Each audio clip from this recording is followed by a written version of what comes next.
Hey guys, Michigan Prepared here. A couple things I wanted to cover.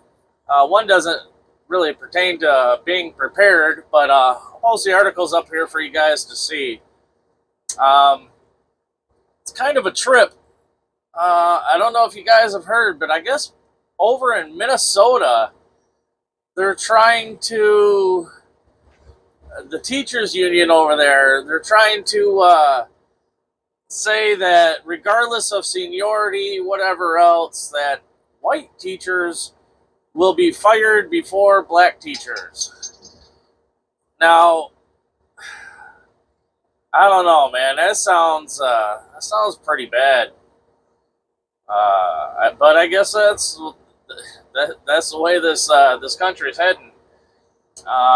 Again, I got a couple articles I'll post up here for you, but I don't like it one bit. I mean, talk about taking us back to the Stone Age. You know, back when racism was heavy. Uh, I don't understand why this has got to go backwards and why we can't just coexist and be happy. I mean, I live in a neighborhood right now. I got a black neighbor, and the guy is freaking awesome. I mean, I love that guy to death. There's nothing I wouldn't do for the guy.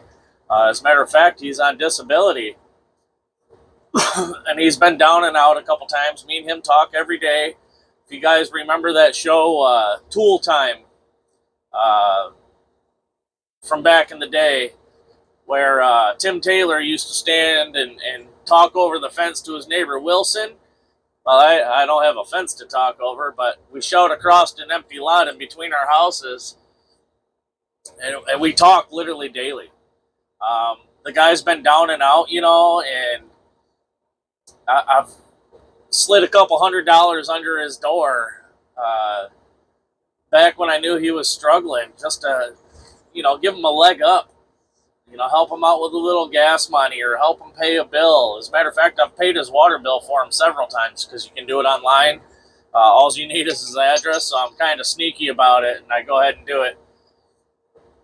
So he's, you know, awesome guy. Why can't we coexist like that? I just don't get it.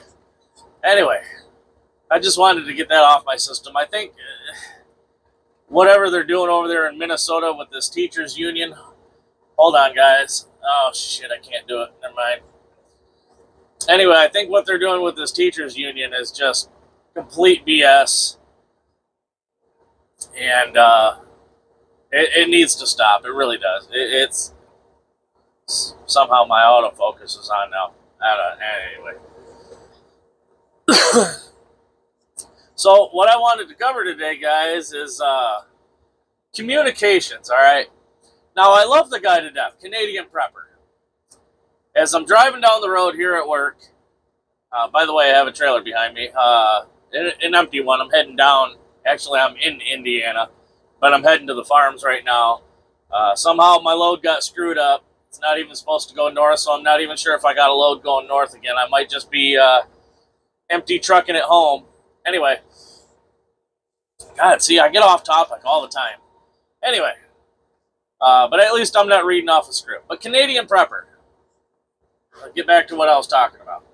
I love the guy. Don't get me wrong. He's got so many valid points and helpful hints and tips and tricks. And I mean, he's a good guy. Don't get me wrong. But I don't really think he's about helping people. I think he's more into the money aspect of things because, you know, he's got a Canadian Prepper store and, you know, he's got all these items that are just, well, I can't afford them. And I drive truck. I make great money, but I can't afford them.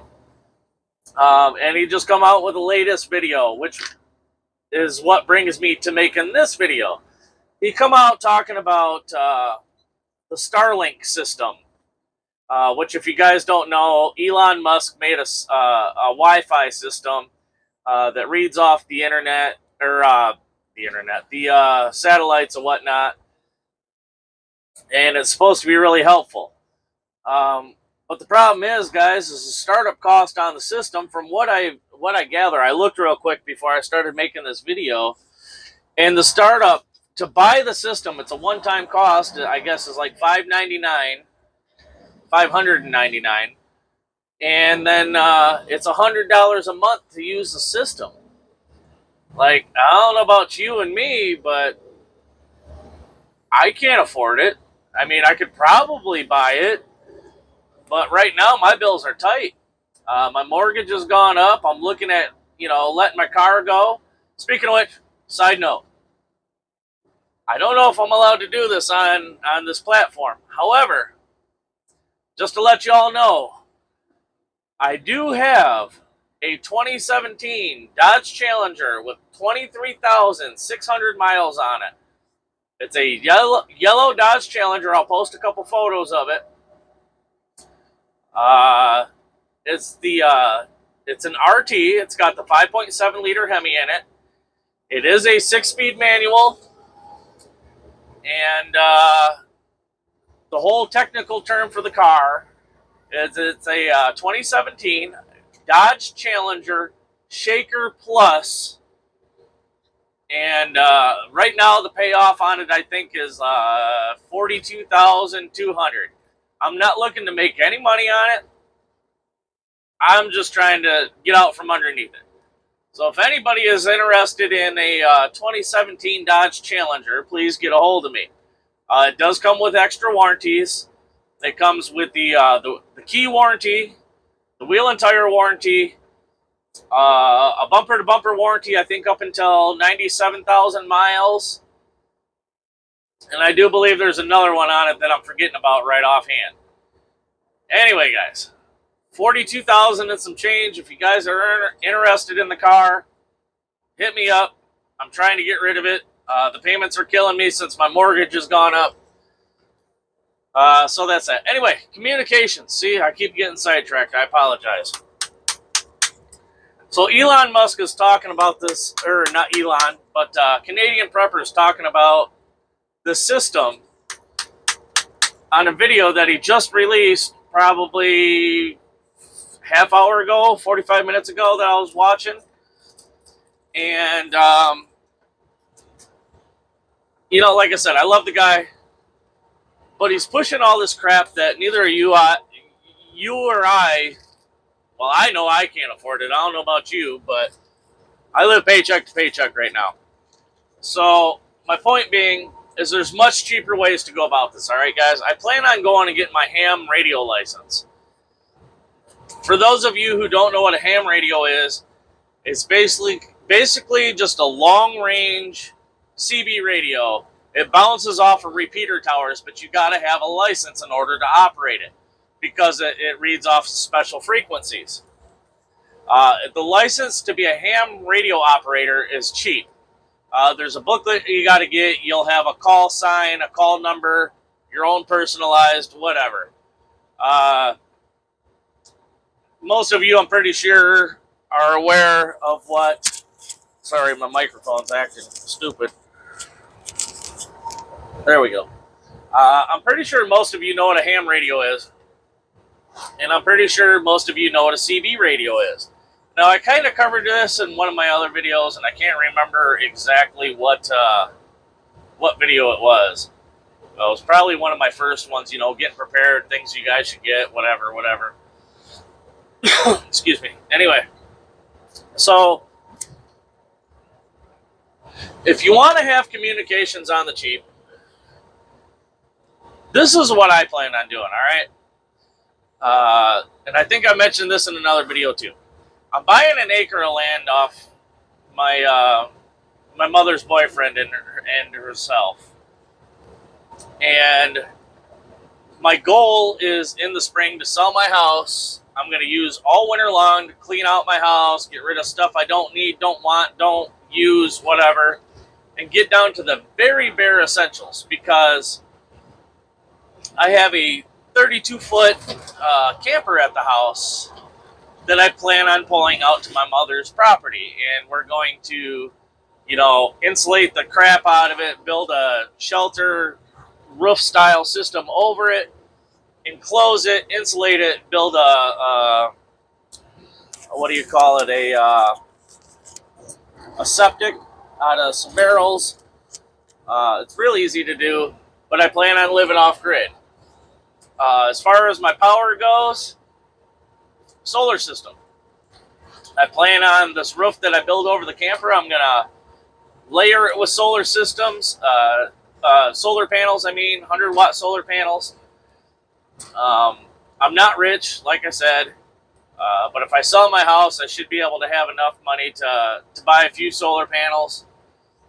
I plan on getting a shed out there for a battery bank. Anyway, off topic again. Sorry. So anyway, I plan on pulling the trailer out there and living out of that. As far as communications go, God, now all of a sudden I got indigestion or whatever. But as far as communications go, one thing I plan to do is take a CB radio, okay? And usually when you buy some coax, I can't remember how long it is, 25 feet, 50 feet, whatever.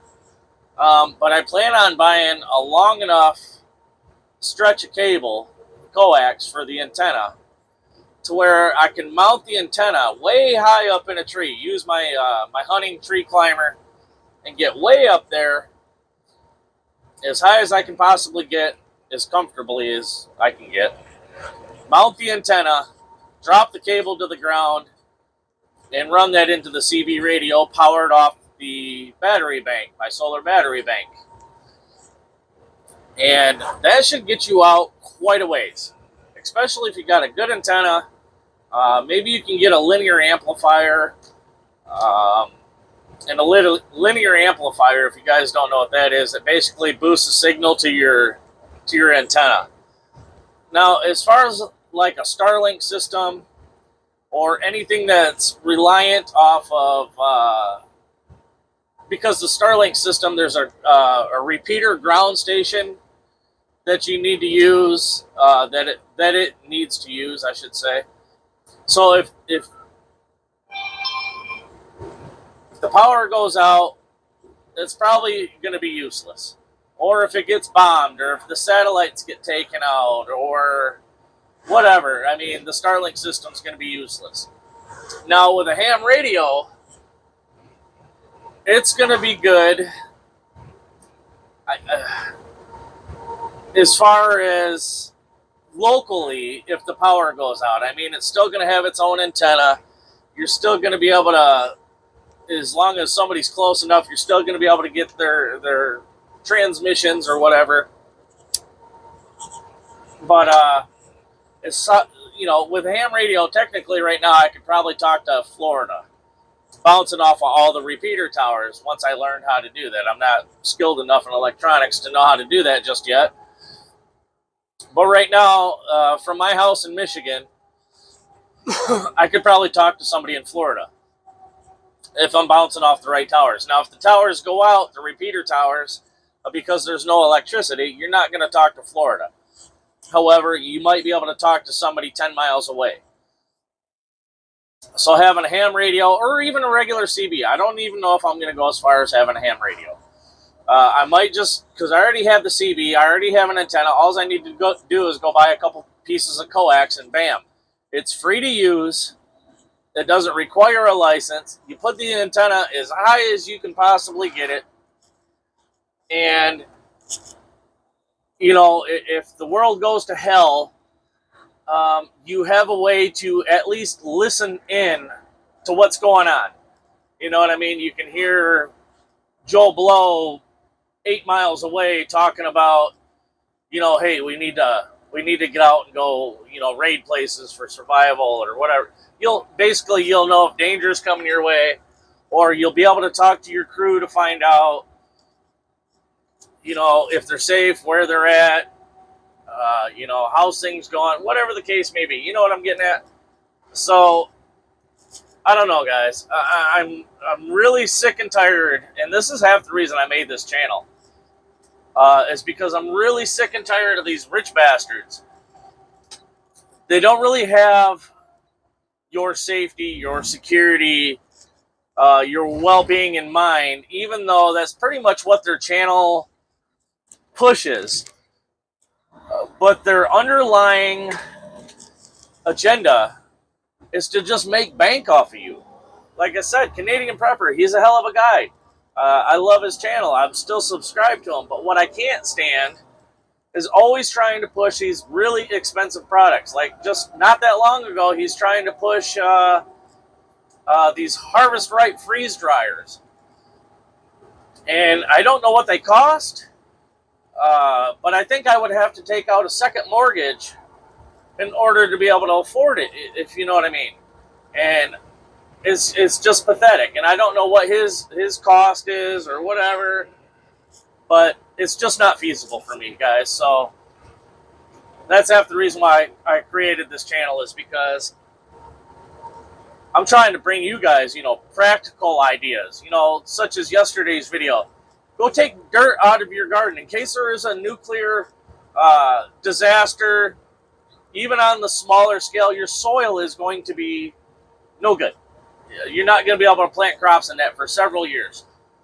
So, very cheap to do. Go buy a few 5-gallon buckets. Pack them with good, rich soils. Or, go buy bags of gardening soil and put those in the buckets. That way rodents and stuff don't scatter your dirt everywhere. And then just stack the buckets one on top of each other. Hell, you could probably stack what? In my basement, I could probably stack 5, 6, 7 buckets on top of each other, and that's just a tiny corner of my basement. It's not going to take up any room at all. So I'm trying to bring you guys practical ideas. I'm not trying to make money off of you guys. I'm not trying to push products onto you guys. I'm just bringing you guys ideas to help you guys get through whatever could be happening. You know what I mean? So that's basically what I wanted to talk about, guys, is just communications. Like another little side note on that, I have 7 of these cheap little Amazon Baofeng radios. Now, I've tested them because my family likes to camp all summer long. Well, not really all summer long, but when we can, you know what I mean? And we went out to a campground one time with our camper, and my daughter took one of the radios, and she was quite a ways away. And even though we had all those fiberglass and aluminum trailers everywhere, camper trailers, I was still able to hear her loud and clear. So those are something, and those are really cheap too, guys. On Amazon, you can buy like a 4-pack, I think, for like $50, and they're actually good, decent radios. My buddy lives like 2 miles away from me in the city, and we can kind of, if we both go upstairs in our houses, we can kind of hear each other, and there's a lot of obstructions between us. Now, I also went out and bought handheld CB radios, that just got the little short regular antenna on them, and I gave him one, and we tried those out, and I couldn't hear them. So the Baofeng radios are actually, I'm pretty sure I'm pronouncing Baofeng wrong, but those are actually pretty good radios, guys, believe it or not. And I keep mine on the charger constantly in case I got to grab them and go. Then I can give them to the car that's following me so we can stay in constant communications, whatever the case may be. It's a good investment. And then, like I said, the off-grid thing, if the world goes to hell and you need to know what people are up to, what's going on around you, if you need to get out of your bug-out location and go hide somewhere, you're going to want to have some sort of radio communication. And I think CB is actually the way to go. And I think that's the only way that I'm going to go. I got a Cobra 29 LTD Classic, and I got it tuned up. Turning it up is not that hard. Talk to somebody who knows a little bit about radios before you go messing with it. So it boosts the power from like 2 watts or whatever to 4 watts. Not a huge increase, but again, if you put your antenna up high enough, you guys should be all right. You should be able to hear within 8-10 miles or so, depending on where you are and how many obstructions you have around your place. You know what I'm saying? But yeah, cheap, guys. CB radios, little Baofeng handheld radios. you're going to want to have some sort of communication, and that's what I recommend, guys. Forget this expensive Starlink bullshit. Forget all this expensive, satellite phone BS, whatever the case may be. You're going to want something that's going to work in an shtf situation. If the power grid goes down, if satellites are destroyed, because we don't know how far they're going to take this war, guys. So, with that being said, that's what I wanted to cover today. I don't have much more for you at the moment. If something pops up, I'll make a continuation at the end of this video, such as I did with the last one when I got home. And then I'll go ahead and upload it, and you guys are going to be able to view it whenever the hell it's finished uploading. So yeah, guys, that's what I got for you. If you got any questions about what you should do, again, leave it in the comments below, and I'll be happy to respond to you. Again, do me that favor, hit that thumbs up button. It helps get my videos out. I'm trying to do the best I can for you. And on all fronts, safety-wise, giving you guys ideas, and to save money out of pocket. There's no reason to go spend this ridiculous amount of money on this crap. So again, if you guys have any questions, leave it in the comments below. I'll respond to you. With that being said, guys, that's all I got. Michigan prepared out. You all have a wonderful day. Keep your heads on a swivel. Stay safe.